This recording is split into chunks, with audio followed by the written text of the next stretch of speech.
ایک عورت تھی طواف کر رہی تھی اور طواف کے دوران کہتی تھی اللہ میں اس حال میں بھی آپ سے راضی، اے اللہ میں اس حال میں بھی آپ سے راضی۔ تو ایک آدمی نے یہ سنا تو بڑا حیران ہوا، اس نے اس سے پوچھا کہ تو کیوں کہتی ہے کہ میں اس حال میں بھی آپ سے راضی، میں اس حال میں بھی آپ سے راضی؟ اس نے کہا کہ میں طواف ختم کر لوں گی نا تو میں تمہیں اپنا واقعہ سناؤں گی۔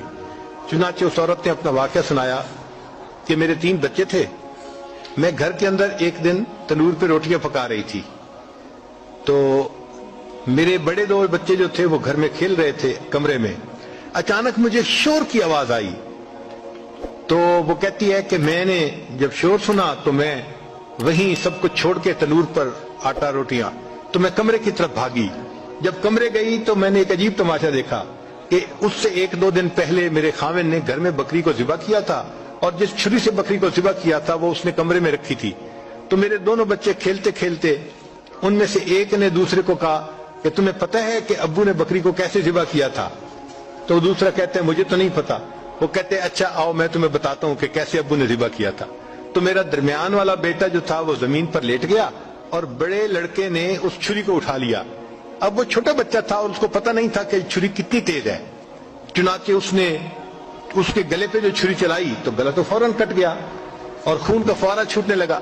اب جب خون نکلا تو شور ہوا اور میں بھاگی ہوئی آئی تو میں نے دیکھا کہ میرا بچہ خون میں لت پت پڑا تھا اور اس کی جان نکل چکی تھی۔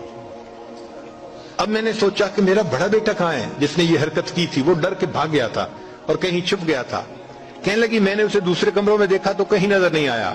جب صحن میں آئی تو وہاں میں نے تنور کے لیے کچھ لکڑیاں رکھی ہوئی تھیں، ان لکڑیوں کے پیچھے وہ جا کے چھپا تھا۔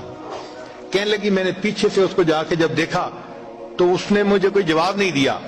جب میں قریب گئی تو مجھے پتا چلا کہ اس جگہ کے اوپر ایک سانپ بیٹھا ہوا تھا۔ یہ بچہ چھپنے کے لیے جب لکڑیوں کے پیچھے گیا سانپ نے اس کو ڈسا اور یہ بھی وہاں مرا پڑا تھا۔ کہتے میں اس کی لاش اٹھا کے لائی، ایک بچے کو ایک چارپائی پہ لٹایا اور دوسرے بچے کو دوسرے چارپائی پہ لٹایا۔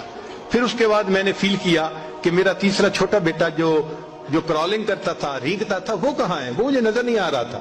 کہنے لگی میں اٹھ کے جب جو ہے تنور کی طرف آئی تو میں نے دیکھا کہ اس نے کرال کیا اور وہ تنور کے اندر گر چکا تھا۔ تو میں نے اپنے زندہ بیٹے کو آگ کے اندر پورا جلتا ہوا دیکھا اور وہ بھی فوت ہو گیا تھا۔ تو میں نے تینوں بیٹوں کی لاشوں کو چارپائی پہ رکھا، پھر ان کو نہلایا، ان کو کفن دیے۔ جب تینوں کے جنازے ایک دن میں گھر سے نکلے تو میں عمرے کے ارادے سے آ گئی۔ اب میں طواف کر رہی ہوں اور اپنے اللہ کو کہہ رہی ہوں اے اللہ میں اس حال میں بھی آپ سے راضی ہوں۔ آپ ذرا غور کیجئے نا اس ماں کے دل پہ کیا بیتی ہوگی کہ ایک دن میں جس کے 3 بیٹوں کا جنازہ گھر سے نکلے اور پھر وہ طواف کرتے ہوئے کہہ رہی ہے اے اللہ میں اس حال میں